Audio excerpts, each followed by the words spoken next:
حلقة جديدة على الهواء.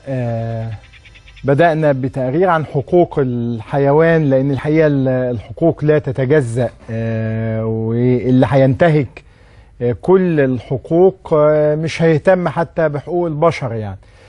كمان حكاية نصب فخاخ للكلاب بهذا الشكل ووضع شباك وأثار استياء السكان. كويس جدا ان الثقافة دي تنتشر عند الناس، ثقافة متعلقة بحقوق الحيوان، لأنها تخلينا نهتم عموما بكل ما يتعلق بالآدمية وبالإنسانية وكل ما يتعلق بحقوق البشر أيضا.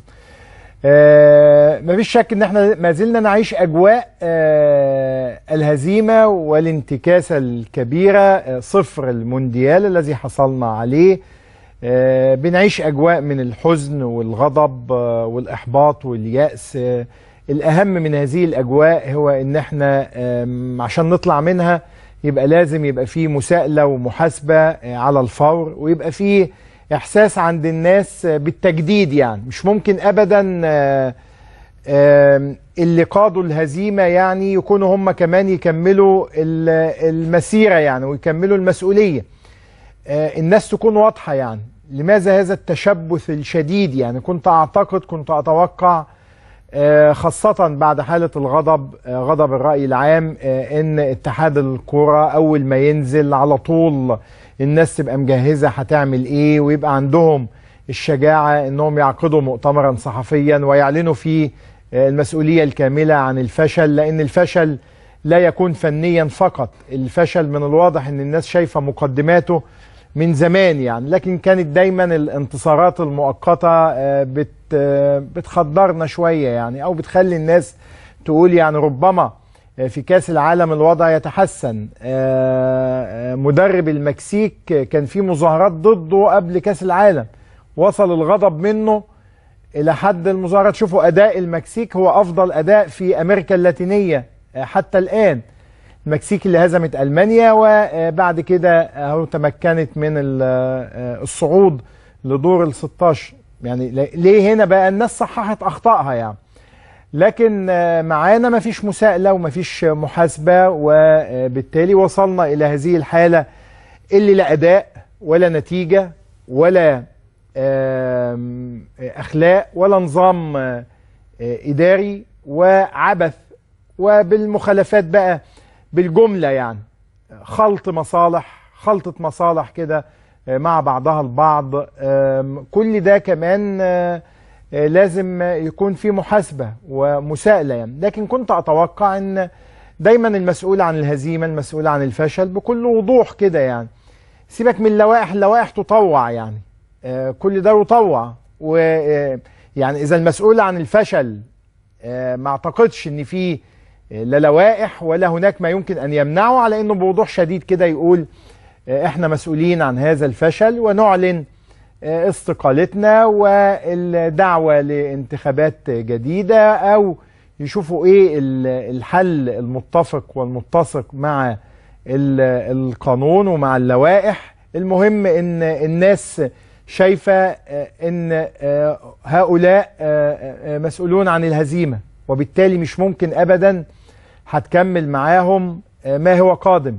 والناس ما يبقاش عندها حالة التشبث قوي دي، لأن الحقيقة أنت بتشتغل في عمل يجب أنك تبان قوي أنه عمل تطوعي، لكن واضح للناس أن بتختلط فيه كتلة مصالح يعني، وأن في بيزنس من تحت لتحت، وأن في تربيطات، وأن في مجموعة مصالح مع بعضها البعض يعني. يجب التحقيق فيها، المساءلة والمحاسبة، وكمان الناس تعلن ده بشفافية.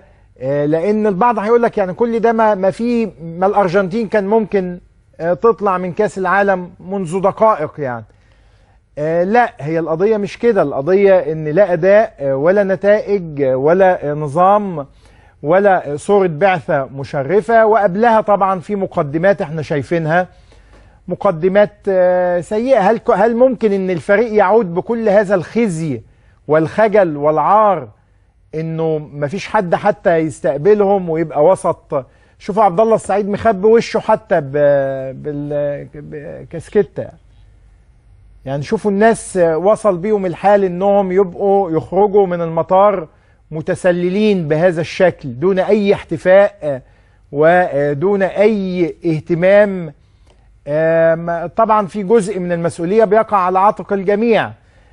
لما تشوف نيجيريا من شوية استماتة، وكانوا قاب قوسين أو أدنى من أنهم يصعدوا على حساب مين؟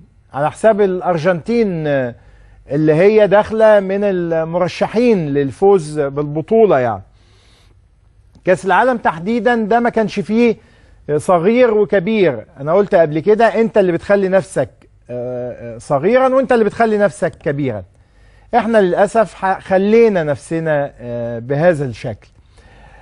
وصل الاتحاد، وصل اللاعبون، كنت أتوقع على الفور حتى يعني علشان الناس تشعر بأن في ناس بتقول احنا مسؤولين. عشان كده احنا قلنا امبارح نموذج الكابتن عبد الرحيم محمد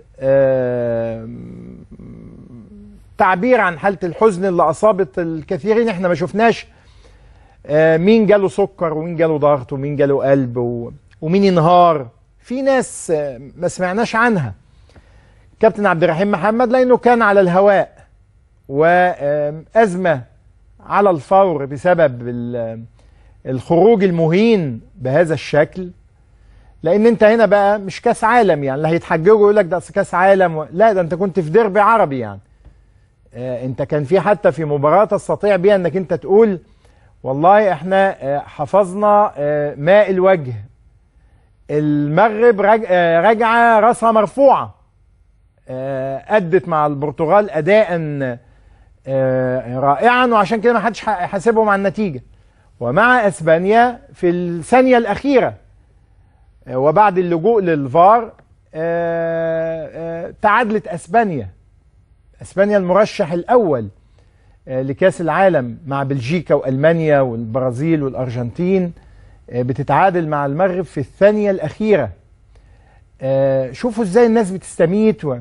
المغرب تمكنت من العودة وهي مرفوعة الرأس. السعودية اللي بدأت بفضيحة لكن مع أورجواي حسنت أدائها. مع مصر فازت وعادت مرفوعة الرأس أيضا. على الأقل تقول احنا حققنا فوزا في كأس العالم. إنما مصر لم تحقق أي شيء، ومع ذلك الناس متشبثة ماسكة في المقاعد وكأنها كعكة وكأنها مغنم وكأنها غنيمة. لا، على الناس بقى إنها تبادر، وحتى يبقى عندنا ثقافة الاستقالة، حد تاني يجي ويشيل المسؤولية القادمة.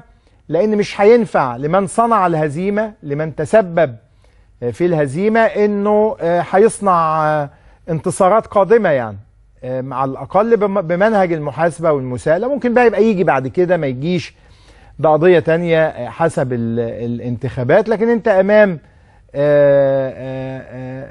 مسؤولية وفشلت، فعلى الناس على الفور يبقى عندها ثقافة الاعتذار والاستقالة والمحاسبة كمان. يعني في محاسبة لازم تتم عن كل الوقائع اللي ناقشناها معاكم امبارح ولسه هنناقشها معاكم، خاصة ان زي ما قلت لكم في حالة احباط شديدة عند الناس لما بتشوف كمان كاس العالم قدامك، وبتشوف ان في فرق هي اقل منك لكن عادت مرفوعة الرأس، وكمان حققت سمعة جيدة وطيبة. يعني كابتن عبد الرحيم محمد نشوف جنازته، لأنها بمثابة تعبير عن الفارق بين اللي عنده دم وبيحس واللي ما عندوش دم وما بيحسش. اللي هو يعني يقول لك ده شوية ضجة كده.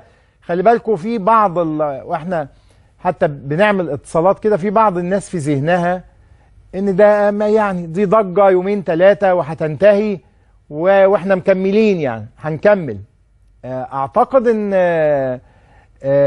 المحاسبة والمساءلة مطلوبة، وكمان على الناس على طول انها في مسؤولية واضحة، يعني تبادر على الفور وتعلن مسؤوليتها وتعلن استقالتها. كنموذج للفارق بين اللي عنده دم واللي ما عندوش دم، كان عبد الرحيم محمد لاعبا فزا بأدائه وبأخلاقه، وأيضا بإحساسه وبمشاعره.